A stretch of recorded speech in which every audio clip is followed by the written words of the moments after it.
সাহাবী হযরত আলী রাদিয়াল্লাহু তাআলা আনহু। ইতিহাস তালাশ করলে দেখা যায় নবীর সাহাবী হযরত আলী নবীজির দরবারে কয়েকদিন যাবত পড়ে আছে, বসে আছে। একদিন নবীজিকে ডাক দিয়া বলেন, ইয়া রাসূলুল্লাহ, ইয়া হাবিবাল্লাহ, ও আল্লাহর নবী, আজকে কয়েকদিন যাবত আমি আপনার দরবারে পড়ে আছি। ও নবীজি, আমার মন কাঁদতেছে, আমারে কয়েকটা দিন ছুটি দেন। নবী গো, আমার মন কান্দে, আমারে কয়েকদিন ছুটি দেন, আমি আপনার নাতি হাসান হোসেনকে দেখার জন্য যাব, আপনার আদুরের কন্যা ফাতেমাকে দেখার জন্য আমি চলে যাব। ও নবী, আমারে কয়েকদিন ছুটি দেন। নবী বলেন, আলী যাও, আমি নবী তোমারে কয়েকদিন ছুটি দিয়া দিলাম। ভাই গো, হযরত আলী যখন বাড়ির দিকে নবীজির দিকে ছুটি নিয়ে রওনা করছেন, চলে যাবেন, এমন সময় নবীজি আলীকে ডাক দিয়া বলেন, আলী দাঁড়াও, তুমি যে হাসান হুসাইনকে দেখার জন্য যাইবা, ফাতেমাকে দেখার জন্য যাইবা, ও আলী, আমার দুইজন নাতি হাসান হুসাইন যদি তোমাকে জড়ায় ধরে বলে, আব্বা, ও গো আব্বা, তুমি নবীজির কাছ থেকে আসছো, আমার জন্য কি নিয়ে আসছো? ও আলী, তুমি হাসান হুসাইনের কাছে কি জবাব দিবা? ও ভাই গো, আল্লাহর নবী আবার কামরার ভিতরে, হুজরাখানার ভিতরে ঢুকলেন। জোরে কোন আল্লাহু আকবার। আমার ভাইরা, নবীজি যখন কোনো মুসিবতের মধ্যে পড়তেন, বিপদের মধ্যে পড়তেন, কোনো কিছুর প্রয়োজন হয়তো কার কাছে চাইতেন? আল্লাহর কাছে চাইতেন। এই জন্য আল্লাহ কোরআনে বলেন, ওয়া ইযা সাআলাকা ইবাদি আন্নী ফাইন্নী করিব। আল্লাহ বলে, মুমিন, তুমি মুসিবতে পড়ো, বিপদে পড়ো, যেই অবস্থাতে আমি আল্লাহকে ডাক দিবা, আমি আল্লাহ তোমার খুব কাছাকাছি সন্নিকটে আছি। বলেন আল্লাহু আকবার। ভাই গো, আল্লাহর নবী যখন এই কথা বললেন, নবীজি হুজরাখানার ভিতরে ঢুকলেন, দুইটা হাত আল্লাহর দরবারে উঁচা করলেন, ডাক দিয়া বলে, মালিক, আমার সাহাবী হযরত আলী বাড়িতে রওনা করবে। ও মালিক, আমার কাছে দেওয়ার মতো কোনো কিছু নাই। মালিক গো, তুমি জান্নাত থেকে আমার জন্য, আমার নাতি হাসান হোসেনের জন্য একটা হাদিয়া, যে আল্লাহ পাক রব্বুল আলামিন আমাদেরকে অত্যন্ত দয়া মায়া করে ভালোবেসে এই পৃথিবীর বুকে সবচাইতে শ্রেষ্ঠ জায়গা, উত্তম জায়গা আল্লাহর ঘর, মসজিদ। আল্লাহ পাক রব্বুল আলামিন আমাদেরকে মসজিদের ভিতরে বসার তৌফিক দান করছেন। এই জন্য সকলে আবারও পড়ি আলহামদুলিল্লাহ।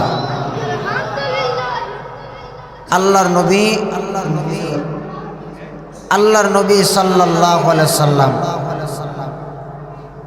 হাদিস শরীফের মধ্যে বলেন, একজন মুমিন সবচাইতে নিরাপদ মসজিদে। একটা মাছ যেমন পানির ভিতরে নিরাপদ, ঠিক একজন মুমিন মসজিদের ভিতরে ঠিক এরকম নিরাপদ। কারণ যতক্ষণ সে বাহিরে থাকবে, একটা না একটা গুনার কাজের সাথে জড়িত থাকবে। দোকানে চা পান করতে বসলে অন্যের সমালোচনা, গীবত জবান দিয়ে বাইর হবে। কিন্তু যতক্ষণ মসজিদের ভিতরে থাকবে, নেকের পরিবেশে থাকবে, ঠিক না বেঠিক? এজন্য আল্লাহর নবী বলছেন, মসজিদ পৃথিবীর বুকে সবচেয়ে শ্রেষ্ঠ জায়গা। আল্লাহ তাআলা আমাদেরকে বসার তৌফিক দান করছেন। এই জন্য আবারও বলি আলহামদুলিল্লাহ। আমরা এখানে বসছি, কোরআন হাদিসের কিছু কথা শুনব। কোনো মানুষ যখন জান্নাতের বাগানে বসে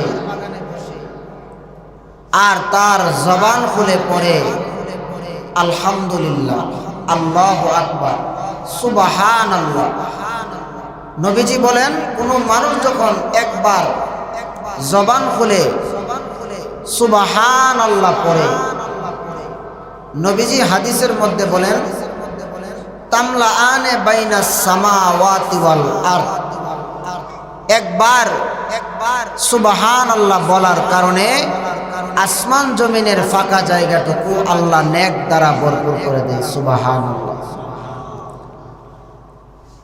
বাচ্চাদের বাড়ি যাও,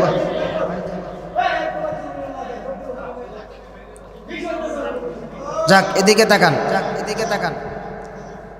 তো আমরা এখানে বসছি, এখানে অনেক মুরব্বী বাবারা বসছেন আলহামদুলিল্লাহ। আমরা বাংলাদেশের বিভিন্ন জায়গায় মাহফিল করি, একটা জায়গায় যখন আমরা পা রাখি বুঝতে পারি যে এই এলাকাটার পরিবেশ কি। তবে আপনাদের মসজিদে আয়েশা আলহামদুলিল্লাহ বুঝতে পারছি আপনাদের এখানে অনেক জ্ঞানী গুণী মানুষ আছে, ইসলাম বোঝে, আছে না নাই? আছে, আমরা বুঝি। এজন্য এই যুবক ভাইয়েরা এত সুন্দর জান্নাতের বাগানটা সাজাইছে, এতে আমরা খুশি না বেজার? জোরে বলেন, খুশি না বেজার?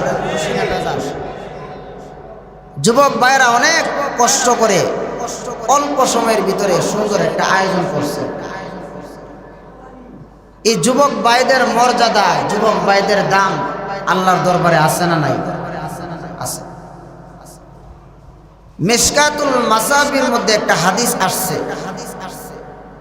নবীজি বলছেন হাসরের ময়দানে 7 প্রকার মানুষ আল্লাহর আরশের নিচে জায়গা পাবে। সুবহানাল্লাহ। 7 শ্রেণীর মানুষ। বুখারীতে হাদিসটা আসছে, মিশকাতুল মাসাবির মধ্যে আসছে 7 প্রকার মানুষ আল্লাহর আরশের নিচে জায়গা পাবে। এর মধ্যে যুবকদের কথাও আছে। আলহামদুলিল্লাহ বলেন। আল্লাহর নবী বলেন, আমার ভাইরা, মুরব্বী বাবারা, পর্দার মা বোনেরা, আল্লাহর নবীর সাহাবী হযরত আবু হুরায়রা রাদিয়াল্লাহু তাআলা আনহু থেকে হাদিস বর্ণিত। নবীর সাহাবী হযরত আবু হুরায়রা বলেন, وعن أبي هريرة رضي الله تعالى عن النبي صلى الله عليه وسلم قال 7 يظلهم الله تعالى في ظله يوم لا ظل إلا ظله। নবীর সাহাবী হযরত আবু হুরায়রা বলেন, হাসরের ময়দানে যেদিন আল্লাহর ছায়া ব্যতীত আর কোনো ছায়া থাকবে না, যেই কঠিন ময়দানে আল্লাহর ছায়া ব্যতীত আর কোনো ছায়া থাকবে না, ওই কঠিন হাসরের ময়দানে 7 শ্রেণীর মানুষ আল্লাহর আরশের নিচে জায়গা পাবে। জোরে কোন সুবহানাল্লাহ। বাইগো আল্লাহর নবী বলেন 7 শ্রেণীর মানুষের মধ্যে 1 নম্বরে হলো ইমামুন আদিল। মিশকাত শরীফের হাদিস, আল্লাহর নবী বলেন ইমামুন আদিল। 1 নম্বরে ওই ব্যক্তি আল্লাহর আরশের নিচে হাসরের ময়দানে জায়গা পাবে।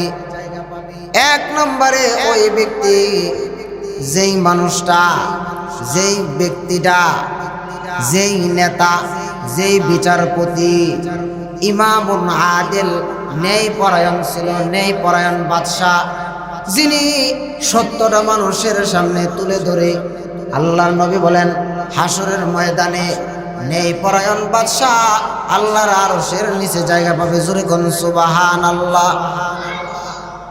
আমার ভাইরা, 2 নম্বরে নবী বলেন ওয়াশাবুন নাশা ফি ইবাদাতিল্লাহ।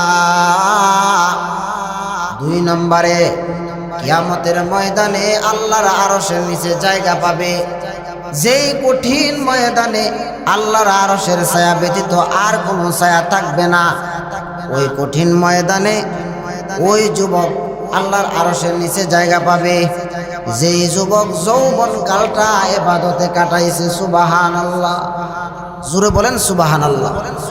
আল্লাহর নবী বলেন 2 নম্বরে ওয়াশাবুন নাশাআ ফি ইবাদাতিল্লাহ, ওই যুবক যেই যুবক তার যৌবন কালটারে আল্লাহর ইবাদতে কাটাইছে।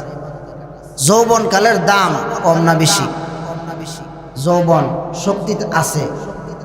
ইচ্ছা করেন এশার নামাজের পরে আমি 8 রাকাত নফল নামাজ পড়ব, সম্ভব কিনা? সম্ভব। বুড়া হয়ে গেলে শক্তি নাই, সেজদায় গেলে বাতাস চলে আসতে পারে, খবর নাই। এই জন্য আল্লাহর নবী বলেন যুবক যৌবন কালকে মূল্যায়ন করো। নবীজি আরেক হাদিসের মধ্যে বলেন ইগতানিম খামসান ক্বাবলা খামস, 5টা জিনিস আসার আগে 5 জিনিসকে মূল্যায়ন করো। 1 নম্বরে শাবাবাকা ক্বাবলা হারামি, যৌবন কালকে মূল্যায়ন করো। যৌবন কালকে কাজে লাগাও, ইবাদতে লাগাও, জিকিরে লাগাও।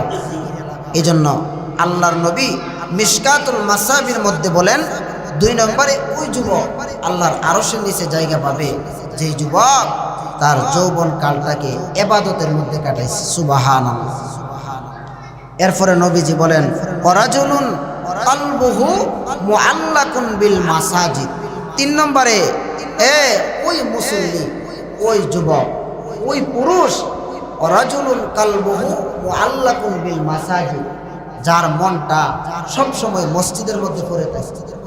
ফজর পড়া কাজে গেছে, মনটা মসজিদের মধ্যে পড়ে রয়েছে। এই জন্য নবী বলেন 3 নম্বরে আল্লাহর আরশের নিচে ওই পুরুষ, ওই মুসল্লি জায়গা পাবে রাজুলুন কলবুহু মুআল্লাকুন বিল মাসাজিদ, যার দিলটা মসজিদের মধ্যে সবসময় পড়ে থাকে। সুবহানাল্লাহ। এরপরে নবীজি বলেন ওয়ারাজুলানে তাহাব্বা ফিল্লাহি ইজতামা আলাইহি ওয়া তাফাররাকা আলাইহি। নবী বলেন 4 নম্বরে ওই ব্যক্তি যে একজনকে ভালোবাসে আল্লাহর জন্য, আবার একজনের সাথে শত্রুতা করে, এটাও আল্লাহর জন্য। সুবহানাল্লাহ বলেন।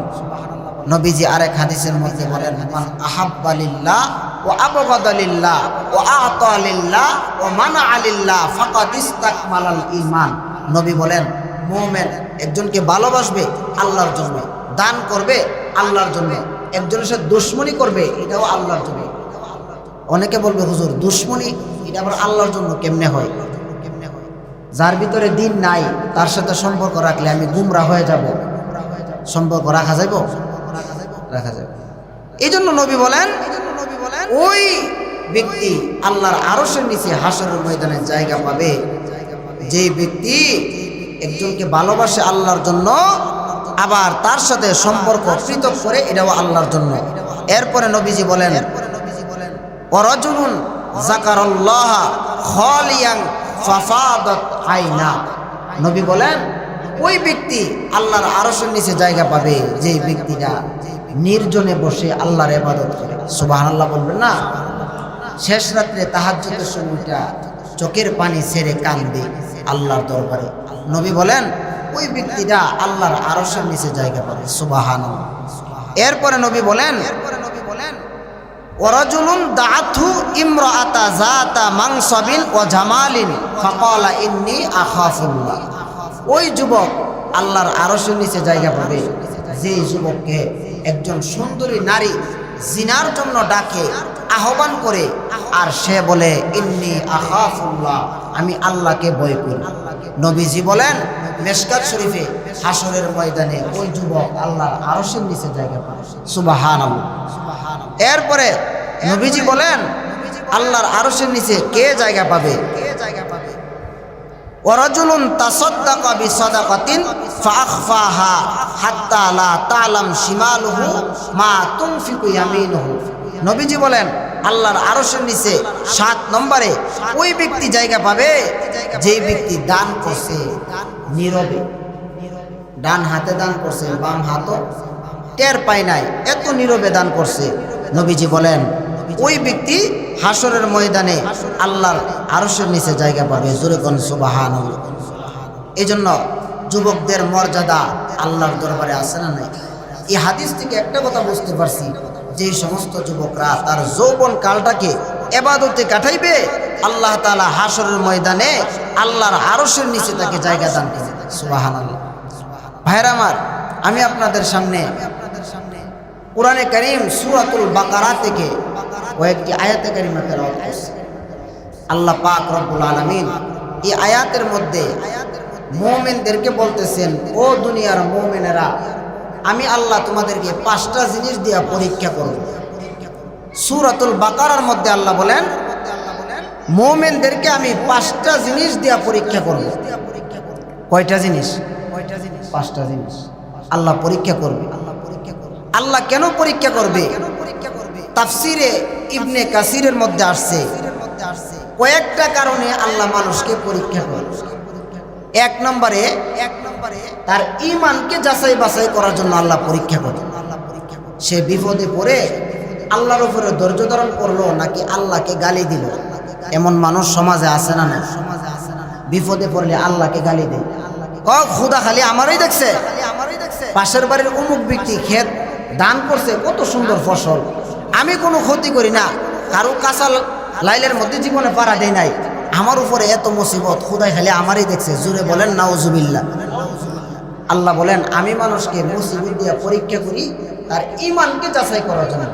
2 নম্বরে আমি তাকে পরীক্ষা করি মুসিবত দিয়া আমার দিকে ফিরে আসার জন্য, পাপ থেকে ফিরে আসার জন্য। দেখেন না, ভূমিকম্প হয়েছে, আল্লাহু আকবার, আল্লাহ জমিন দেখে নাড়া দিছে, ও মানুষ আর কত সুদ খাইবা, ঘুষ খাইবা, জিনা করবা, আমি আল্লাহ সতর্ক সিগন্যাল দিতেছি, ফিরে আসো, ফিরে আসো। আমি আল্লাহর ধরা বড় কঠিন, ইন্না বাতশা রব্বিকা লাশাদীদ, আমি আল্লাহর ধরা শক্ত কঠিন, যেই ধরা আমি আল্লাহ নমরুদকে ধরছিলাম, ফেরাউনকে ধরছিলাম, পৃথিবীর কোনো শক্তি তাদেরকে ফিরে রাখতে পারেন। ঠিক কিনা জোরে বলেন? এজন্য আল্লাহ বলেন, আমি মানুষকে মাঝে মধ্যে পরীক্ষা করি, সে যেন পাপ থেকে ফিরে আসে। এরপরে আল্লাহ বলেন, আমি তাকে পরীক্ষা করি, আমি আল্লাহ তার মর্যাদাকে বৃদ্ধি করার জন্য। কিছু কিছু সময় আল্লাহ আপনার মুসিবত দিব, আল্লাহ আপনার সম্মান বাড়ানোর জন্য। আল্লাহ সূরাতুল বাকারার মধ্যে বলেন, ওয়ালা নাবলুওয়ান্নাকুম বিশাইইম মিনাল খাউফ, 1 নম্বরে আমি আল্লাহ ভয় দিয়া তোমারে পরীক্ষা করব। ভয়, শত্রুর ভয়, দুশমনের ভয়, বিভিন্ন ভয়। কোরআনের কথা বললে জেলখানার মধ্যে ঢুকতে হইব, এই ভয়। এরপরে বিভিন্ন মুসিবত দিয়া 1 নম্বরে আমি আল্লাহ কোরআনের আয়াত, ওয়ালা নাবলুওয়ান্নাকুম বিশাইইম মিনাল খাউফ, ভয় দিয়ে আমি আল্লাহ পরীক্ষা করব। 2 নম্বরে ওয়াল জু, ক্ষুধা দিয়া পরীক্ষা করব। উপবাসের মধ্যে রাখা, উপবাস রাখা আমি আল্লাহ তোমারে পরীক্ষা করলাম। এমন কঠিন পরীক্ষা আমাদের জীবনে আসছে, এমন কঠিন পরীক্ষা আল্লাহ আমাদেরকে করছে, করে নাই? আল্লাহ যে বলছে ওয়াল জু, ক্ষুধা দিয়া পরীক্ষা করব, অনাহারে রাখা পরীক্ষা করব, এমন কঠিন পরীক্ষা কিন্তু আল্লাহ আমাদেরকে করে নাই। নবীর সাহাবীদের জীবনী তালাশ করলে দেখা যায়, নবীর সাহাবীদের আল্লাহ তাআলা কত কঠিন পরীক্ষার সম্মুখীন করছে, ইতিহাস তালাশ করলে দেখা যায়। আমার ভাইয়েরা, মুরব্বী বাবারা, পর্দার মা বোনেরা, আল্লাহ পাক রব্বুল আলামিন কত কঠিন পরীক্ষার সম্মুখীন নবীর সাহাবীদেরকে আল্লাহ কঠিন পরীক্ষার সম্মুখীন করছেন। আল্লাহ বলেন, ওয়ালজু, আমি মানুষকে কঠিন পরীক্ষা দিয়া, ক্ষুধা দিয়া, মুসিবত দিয়া পরীক্ষা করব। আমার ভাইরা, মুরব্বী বাবারা, পর্দার মা বোনেরা, খুব খেয়াল করে কথাগুলি শুনবেন। আল্লাহর নবীর সাহাবী হযরতে আলী রাদিয়াল্লাহু তাআলা আনহু, যে আলী সম্পর্কে আল্লাহর নবী বলেন আসাদুল্লাহিল গালিব, যে আলী সম্পর্কে নবী বলেন আনা মাদিনাতুল ইলমি ওয়া আলিয়ুন বাবুহা, আমি হইলাম মদিনার এলেমের শহর, আর এই শহরের দরজা হলো আমার সাহাবী আলী। জোরে কোন সুবহানাল্লাহ। বাইগো, আল্লাহর নবীর সাহাবী হযরতে আলী রাদিয়াল্লাহু তাআলা আনহু ইতিহাস তালাশ করলে দেখা যায় নবীর সাহাবী হযরতে আলী নবীজির দরবারে কয়েকদিন যাবত পড়ে আছে, বসে আছে। একদিন নবীজিকে ডাক দিয়া বলেন, ইয়া রাসূলুল্লাহ, ইয়া হাবিবাল্লাহ, ও আল্লাহর নবী, আজকে কয়েকদিন যাবত আমি আপনার দরবারে পড়ে আছি। ও নবীজি, আমার মন কাঁদতেছে, আমারে কয়েকটা দিন ছুটি দেন। নবী গো, আমার মন কান্দে, আমারে কয়েকদিন ছুটি দেন, আমি আপনার নাতি হাসান হোসেনকে দেখার জন্য যাব, আপনার আদুরের কন্যা ফাতেমাকে দেখার জন্য আমি চলে যাব। ও নবী, আমারে কয়েকদিন ছুটি দেন। নবী বলেন, আলী যাও, আমি নবী তোমারে কয়েকদিন ছুটি দিয়া দিলাম। ভাই গো, হযরত আলী যখন বাড়ির দিকে নবীজির দিকে ছুটি নিয়ে রওনা করছেন, চলে যাবেন, এমন সময় নবীজি আলীকে ডাক দিয়া বলেন, আলী দাঁড়াও, তুমি যে হাসান হুসাইনকে দেখার জন্য যাইবা, ফাতেমাকে দেখার জন্য যাইবা, ও আলী, আমার দুইজন নাতি হাসান হুসাইন যদি তোমাকে জড়ায় ধরে বলে, আব্বা, ও গো আব্বা, তুমি নবীজির কাছ থেকে আসছো, আমার জন্য কি নিয়ে আসছো? ও আলী, তুমি হাসান হুসাইনের কাছে কি জবাব দিবা? ও ভাই গো, আল্লাহর নবী আবার কামরার ভিতরে, হুজরাখানার ভিতরে ঢুকলেন। জোরে কোন আল্লাহু আকবার। আমার ভাইরা, নবীজি যখন কোনো মুসিবতের মধ্যে পড়তেন, বিপদের মধ্যে পড়তেন, কোনো কিছুর প্রয়োজন হয়তো কার কাছে চাইতেন? আল্লাহর কাছে চাইতেন। এই জন্য আল্লাহ কোরআনে বলেন, ওয়া ইযা সাআলাকা ইবাদি আন্নী ফাইন্নী করিব। আল্লাহ বলে, মুমিন, তুমি মুসিবতে পড়ো, বিপদে পড়ো, যেই অবস্থাতে আমি আল্লাহকে ডাক দিবা, আমি আল্লাহ তোমার খুব কাছাকাছি সন্নিকটে আছি। বলেন আল্লাহু আকবার। ভাই গো, আল্লাহর নবী যখন এই কথা বললেন, নবীজি হুজরাখানার ভিতরে ঢুকলেন, দুইটা হাত আল্লাহর দরবারে উঁচা করলেন, ডাক দিয়া বলে, মালিক, আমার সাহাবী হযরতে আলী বাড়িতে রওনা করবে। ও মালিক, আমার কাছে দেওয়ার মতো কোনো কিছু নাই। মালিক গো, তুমি জান্নাত থেকে আমার জন্য, আমার নাতি হাসান হোসেনের জন্য একটা হাদিয়া পাঠায়া দাও। জোরে বলেন সুবহানাল্লাহ। আল্লাহর নবী যখন এইভাবে দোয়া করলেন, আল্লাহ তাআলা হযরতে আলীর জন্য, হাসান হোসেনের জন্য জান্নাত থেকে দুইটা খেজুর অথবা খুরমা পাঠায়া দিলেন। জোরে বলেন সুবহানাল্লাহ। আমার ভাইরা, আল্লাহর নবী ওই দুইটা খেজুর খুরমা হযরতে আলীর হাতের মধ্যে দিয়া বললেন, আলী রে, যাও, এই দুইটা খুরমা একটা হাসানকে দিবা আর একটা হুসাইনকে দিবা। আমার ভাইরা, আল্লাহর নবীর সাহাবী হযরতে আলী যখন রওনা করলেন, আল্লাহ বলেন, ওয়ালজু, আমি মানুষকে পরীক্ষা করব। আল্লাহ তাআলা হযরতে আলী যখন রওনা করলেন, কিছু দূর যাওয়ার পর হযরতে আলী দেখেন রাস্তার মধ্যে একটা ভিক্ষুক জমিনের মধ্যে পেটটাকে নিচের দিকে দিয়া, পিঠটাকে উপরের দিকে দিয়া শুয়ে আছেন। হযরতে আলী তার সামনে দাঁড়াইলেন, দাঁড়াইয়া হযরতে আলী তাকে সালাম দিলেন। জোরে বলেন সুবহানাল্লাহ। আর ভাইরা, এর দ্বারা বোঝা যায় এক মুসলমান আরেক মুসলমানের সাথে দেখা হলে সর্বপ্রথম কি করবেন? আল্লাহর নবী বলেন, আসসালামু ক্বাবলাল কালাম, আগে সালাম, তারপরে কালাম, তারপরে কথা। এই জন্য মুসলমান একজন আরেকজনের সাথে দেখা হইলে সর্বপ্রথম কি করতে হবে? সালাম দিতে হবে। কিন্তু আফসোসের বিষয়, আমাদের সমাজের মধ্যে এত সুশীল লোক আছে যারা সুন্দরভাবে মুসলমানের সন্তান সালাম দিতে জানে না। আছে না নাই? আছে না নাই? এত শিক্ষিত, সালাম, এটা কোন সালাম? এটা কোন সালাম? আসসালামু আলাইকুম ওয়া রাহমাতুল্লাহ, আপনার উপরে আল্লাহর রহমত বর্ষিত হবে। অনেকে বলে আসসালামু আলাইকুম, এটা কোনো সালাম না। আসসালামু আলাইকুম ওয়া রাহমাতুল্লাহি ওয়া বারাকাতুহু, যদি পুরাটা না দিতে পারি আসসালামু আলাইকুম।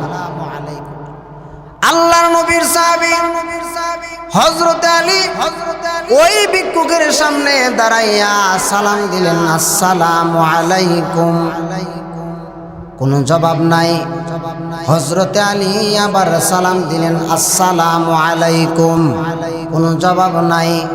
হযরত আলী যখন তৃতীয়বার সালাম দিলেন, ওই ব্যক্তিটা হযরত আলীকে ডাক দিয়া বলেন, আলী রে, তুমি যে আমাকে সালাম দিতেছ, সালামের অর্থ হইল আমার উপরে আল্লাহর রহমত বর্ষিত হোক। ও আলী, আমার উপরে আল্লাহর রহমত বর্ষিত, তুমি এই দোয়া করতেছ। আলী রে, তুমি জানো নি আজকে 3 দিন পর্যন্ত আমার পেটের মধ্যে কোনো খাবার নাই। ও আলী, তুমি যে আমার জন্য দোয়া করতেছ, আমি তোমার দোয়া গ্রহণ করব। তুমি যদি আমাকে তোমার বাড়িতে নিয়ে খাবার খাওয়াও, তাইলে আমি তোমার দোয়া কবুল করব। জোরে বলেন সুবহানাল্লাহ। হযরত আলী বলে, ভাই গো, আমার সঙ্গে চলো। হযরত আলী ওই ব্যক্তিটাকে নিয়ে যখন বাড়িতে রওনা করলেন, হযরত আলী ফাতেমার দরজার মধ্যে দাঁড়াইলেন। হযরত আলী ফাতেমার দরজার মধ্যে গিয়ে আস্তে আস্তে কড়া নাড়লেন আর বললেন, আসসালামু আলাইকুম ওয়া রাহমাতুল্লাহ। হযরত আলীর স্ত্রী ফাতেমা যখন দরজাটা খুলে দিবে, আমার ভাই গো, হঠাৎ করে হযরত আলীর কানের মধ্যে একটা আওয়াজ আসছে। একজন মানুষ দাঁড়ানো থেকে পড়ে গেলে যেমন একটা আওয়াজ হয়, হযরত আলীর কানের মধ্যে এমন একটা কঠিন আওয়াজ আসছে। হযরত আলী নজর করে দেখে হযরত আলীর স্ত্রী, নবীর মেয়ে, নবীর কন্যা ফাতেমা দাঁড়ানো থেকে জমিনের মধ্যে পড়ে গেছে। হযরত আলী কান্দের বলে, বিবি গো, ও বিবি, তুমি কেন কান্দো? আমি বুঝি নাই, তুমি কেন দাঁড়ানো থেকে পড়ে গেলা? এবার হযরত আলী যখন এই কথা বললেন, ফাতেমা চোখের পানি ছেড়ে কান্দে আর বলে, স্বামী গো, আমার শরীরটা এত দুর্বল, আজকে 3 দিন যাবত আপনার 2টা সন্তান কোনো খানা খায় না। ও ভাই, নবীর সাহাবীদেরকে আমার আল্লাহ কত কঠিন পরীক্ষা করছেন। ফাতেমা কান্দে আর বলে, স্বামী গো, আজকে 3 দিন হয়ে গেল আমি খাই নাই, আপনার 2টা সন্তানের পেটে কোনো খাবার নাই। ও স্বামী, আমার শরীরটা এত দুর্বল, এই জন্য আমি পড়ে গেছি। হযরতে আলী আবার কান্দে আর বলে, মালিক গো, আল্লাহ, আমি মেহমানের মেহমানদারি কি করব? আমার ঘরের মধ্যে তো আরো বড় অভাব। ও মালিক, আমি মেহমানের মেহমানদারি কি করব? হযরতে আলী আবার কান্না করতে করতে হযরতে আলী সুন্দরভাবে ওযু বানাইলেন আর আল্লাহর দরবারে 2টা হাত তুলে বলে, মালিক গো, আল্লাহ, আমার খাবারের কোনো দরকার নাই, হাসান হুসাইনের খাবারের কোনো দরকার নাই, ফাতেমার খাবারের কোনো দরকার নাই। ও মালিক, আমার বাড়িতে যেই মেহমানটা নিয়ে আসলাম, আল্লাহ, এই মেহমানের যদি আমি খাবার দিতে না পারি, আমার ইজ্জত সম্মান নষ্ট হয়ে যাবে। আমার আল্লাহ ডাক দিল, জিবরাইল যাও, আমার বন্ধুর জন্য জান্নাত থেকে খাবারের ব্যবস্থা তুমি করে দাও। জোরে বলেন সুবহানাল্লাহ।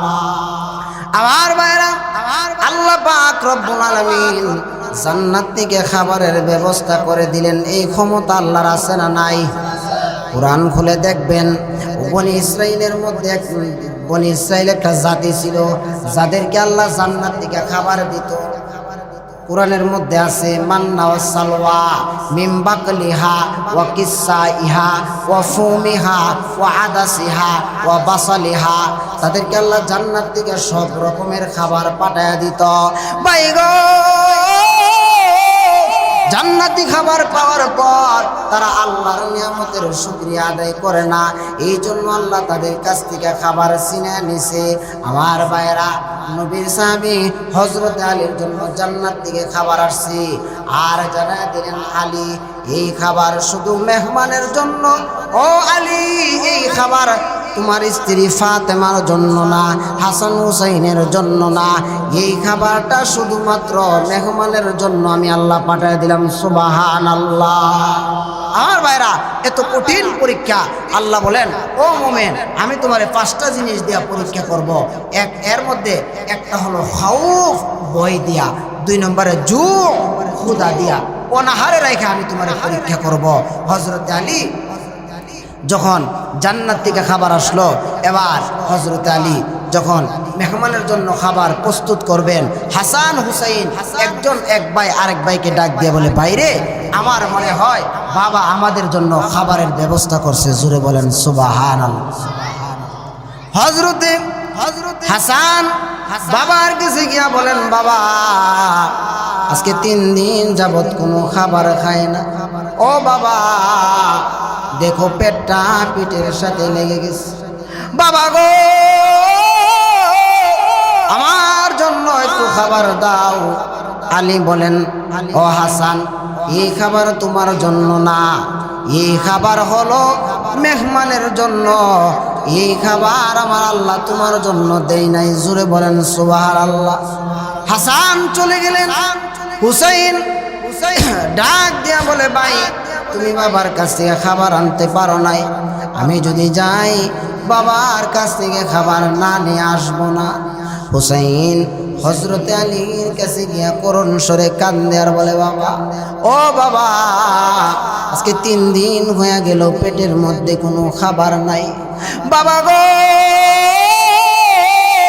আজকে 3 দিন হয়ে গেল পেটের মধ্যে কোনো খাবার নাই গো বাবা। ও বাবা আমার একটু খাবার দাও না। হযরত আলী হুসাইনকে ধমক দিয়া বলে, হুসাইন এই খাবার কিন্তু তোমার জন্য না, এই খাবার আমার আল্লাহ মেহমানের জন্য দিলেন। আমার ভাইরা কিতাবের মধ্যে আসেন হযরত হুসাইন হাউ মাউ করে কান্দে আর আলীর পার মধ্যে জড়ায়া ধরলেন। আল্লাহু আকবার বলেন। আমার ভাইরা পৃথিবীতে এমন কোন বাবা আছে কষ্টটা সহ্য করতে পারবে? কোন বাবা আছে এত বড় কষ্ট খাবারের জন্য সন্তান বাবার পা ধরে কাঁদবে? ভাই গো আমার মনে হয় দুনিয়ার জমিনে এমন কোনো বাবা নাই যেই বাবার পা ধরে সন্তান খাবার জন্য কাঁদবে আর বাবা সহ্য করতে পারবে। পা ধরায়া হুসাইন কাঁদলে আর বলে, আব্বা আব্বা গো আজকে 3 দিন হয়ে গেল কোনো খাবার খাই না গো বাবা। ও বাবা মা বলছে তুমি আসলে নাকি খাবার দিবা, আমাদের এই খাবারের ব্যবস্থা করো। হযরতে আলী আসমানের দিকে তাকায়া চোখের পানি ছেড়ে কান্দে আর বলে, মালিক মালিক গো আল্লাহ এমন কঠিন পরীক্ষার সম্মুখীন তুমি আমারে করলা। ও মালিক বলো পৃথিবীর কোন বাবা সহ্য করতে পারবে? হযরতে আলীর দিলটা নরম হয়ে গেলেন, সন্তানকে খাবার দিয়া দিবে। এমন সময় হযরতে আলীর কানের মধ্যে একটা আওয়াজ আসছে, ইন্নামা আমওয়ালুকুম ওয়া আওলাদুকুম ফিতনা। জোরে বলেন আল্লাহু আকবার। হযরতে আলীর কানের মধ্যে একটা আওয়াজ আসছে, আলী রে ইন্নামা আমওয়ালুকুম ওয়া আওলাদুকুম ফিতনা, কোরআনের আয়াত। ও আলী দুনিয়ার মাল সম্পদ সন্তান এগুলো কিন্তু ফিতনা, এই ফিতনার মধ্যে কিন্তু তুমি পড়িও না। হযরতে আলী এবার কান্দে, চোখের পানি ছেড়ে কান্দে। এবার হযরতে আলী রাগ হইয়া গুসা হইয়া বলে, হাসান হুসাইন আমার পাটা ছেড়ে দাও, নাইলে কিন্তু আমি জোরে জারা মারবো। হযরতে হুসাইন বলে, আব্বু খাবার যদি না দাও আমি তোমার পাও ছাড়বো না। আল্লাহু আকবার বলে, ও বাবা খাবার যদি না দাও আমি কিন্তু পা ছাড়বো না, পা ছাড়বো না। হযরতে আলী যখন বাধ্য হইয়া জোরে হযরতে হুসাইনকে একটা পার মধ্যে ঢিল মারলেন, হযরতে হুসাইন বহু দূর গিয়া পড়লেন। আর চোখের পানি ছেড়ে কান্দে আর বলে, আব্বা গো আমি বুঝি নাই তুমি আমাদেরকে কেন খাবার দাও না। ও ভাই, এমন কঠিন পরীক্ষা আল্লাহ তাআলা নিছেন। এই জন্য আল্লাহ বলেন, ওয়ালা নাবলুওয়ান্নাকুম বিশাইইম মিনাল খাউফি ওয়াল জু ওয়া নাকসিম মিনাল আমওয়াল ওয়াল আনফুস ওয়াস সামারাত ওয়া বাশশিরিস সাবিরিন। আল্লাহু আকবার। আশায় আশায় জনম গেল খোদা, আশায় আশায় জনম গেল খোদা, না চাইলা ফিরিয়া। আর কতকাল থাকবো মাওলা তোমার দিদার পানে চাইয়া। ঠিক না বে ঠিক? আশায় আশায় জনম গেল খোদা, আশায় আশায় জনম গেল খোদা, না চাইলা ফিরিয়া। আর কতকাল থাকবো মাওলা তোমার দিদার পানে চাইয়া। বাইরা আমার, আল্লাহ পাক রব্বুল আলামিন বলেন, মুমিন আমি আল্লাহ তোমাদেরকে 5টা জিনিস দেয়া পরীক্ষা করব। কয়টা জিনিস? জোরে বলেন কয়টা জিনিস?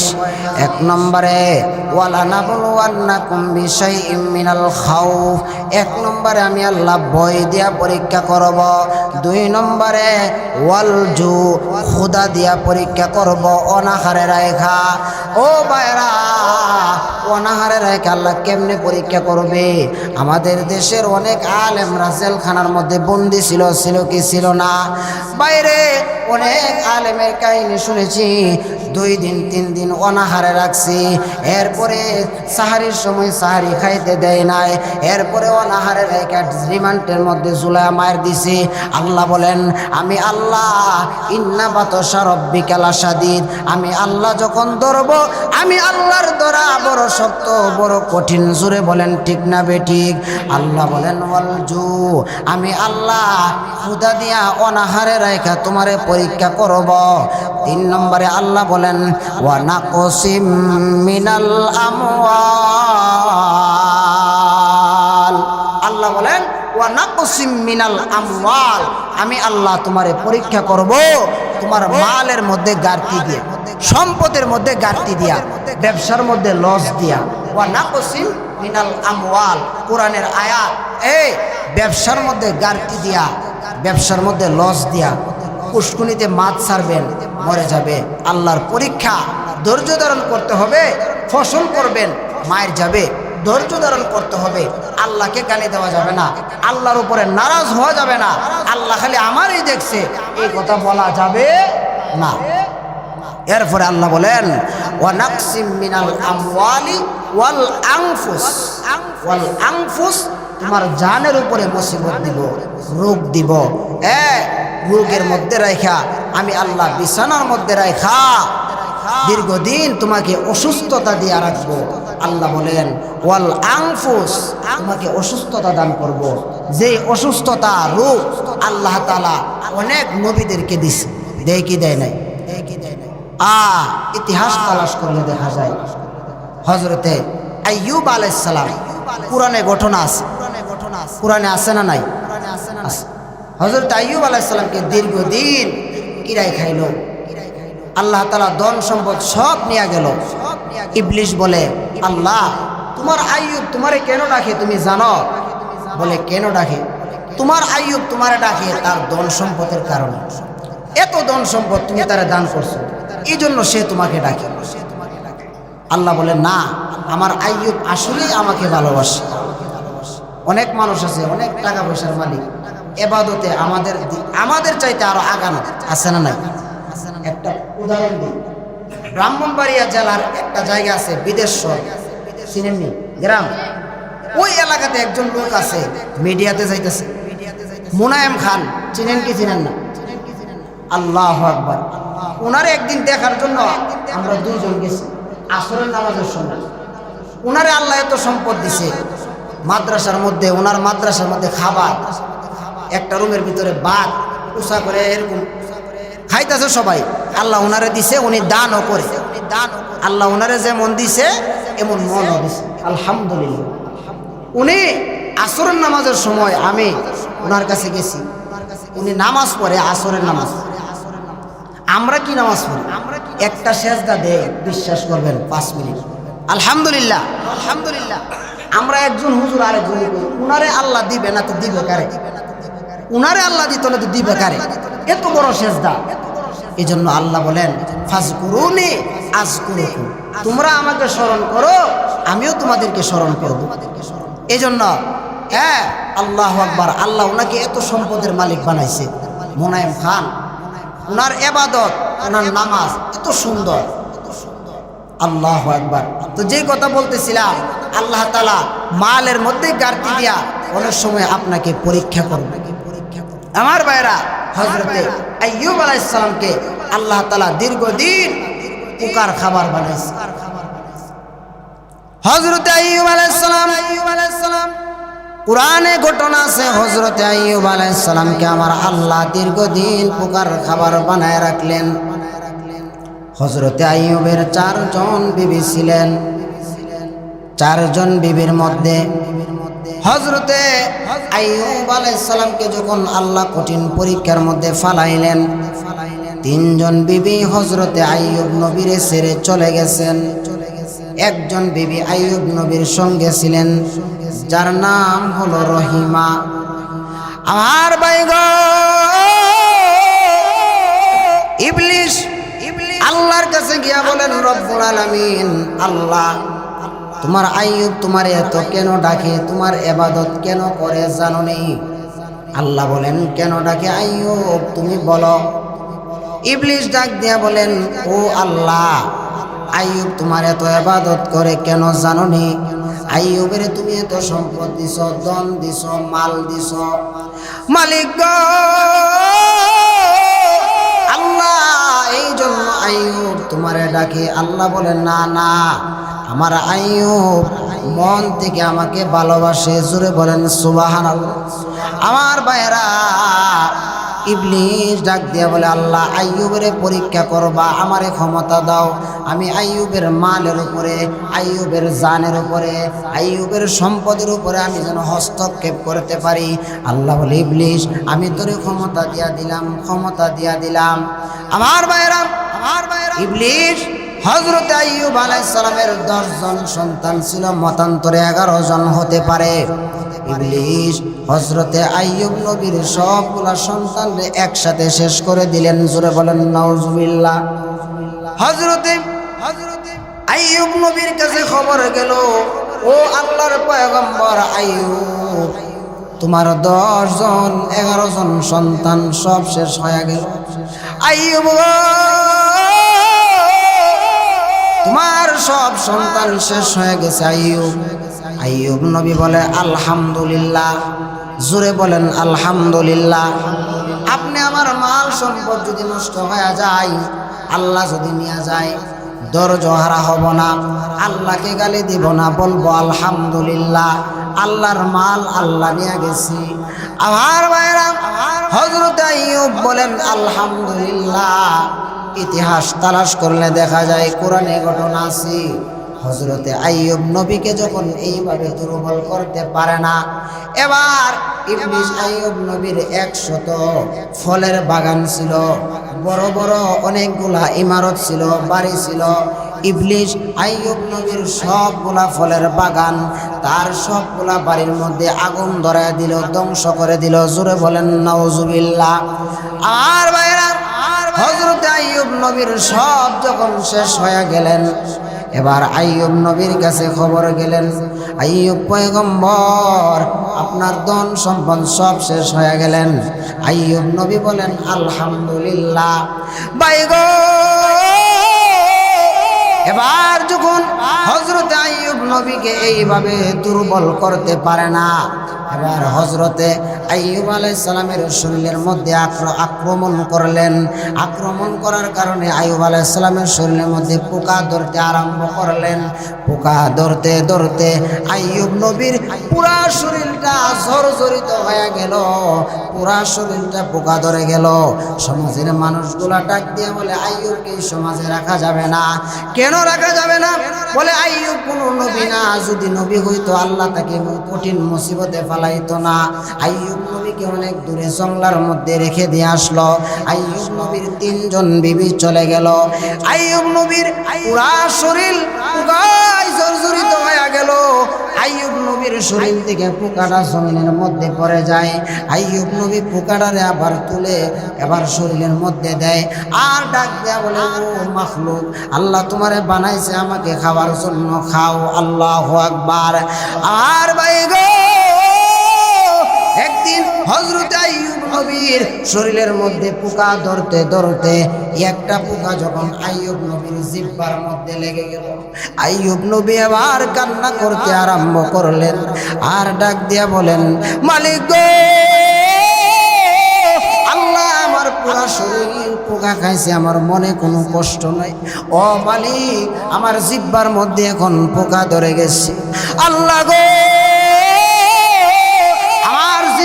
যদি পোকা খেয়ে ফেলে আমি কি দিয়া তোমার নাম আমি ডাকবো? আল্লাহু আকবার।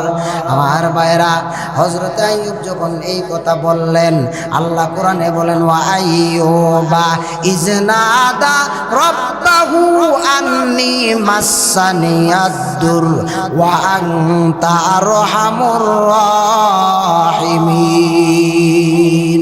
আমার ভাইরা, আইয়ুব নবী যখন জিহ্বার মধ্যে পোকা ধরার কারণে কানলেন, আইয়ুব নবী কোনোদিন আল্লাহর কাছে অভিযোগ দেয় না, আল্লাহ এটা হয়েছে কেন?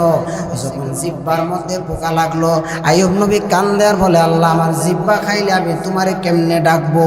আল্লাহ বলে, আইয়ুব আমার কুদরতি অন্তরে জোশ মেরে গেছে, আর তোমাকে আমি এই পরীক্ষায় রাখবো না। ও আইয়ুবা ইজনাদা রাব্বাহু আন্নী মাসানিয়াদ-দুর ওয়া আনতা আরহামুর রাহিমিন। ও আইয়ুব, আমি আল্লাহ আজকে তোমার দোয়া কবুল করে নিলাম। জোরে বলেন সুবহানাল্লাহ। লম্বা চড়া ইতিহাস, হযরত আইয়ুব আলাইহিস সালামকে আল্লাহ তাআলা এই কঠিন মুসিবত থেকে মুক্তি দান করছে। আইয়ুব নবীর সব সম্পদ আল্লাহ আগের মতো ফিরিয়ে দিলেন। কারণ কি? আইয়ুব নবী সবর করছে, ধৈর্য ধারণ করছে। কার উপরে? আল্লাহ বলেন, ইন্নাল্লাহা মা'আস সাবিরিন, নিশ্চয় আমি আল্লাহ সবরকারীদের সাথে আছি। আল্লাহ বলেন, 5টা জিনিস দিয়ে আমি মানুষকে পরীক্ষা করব।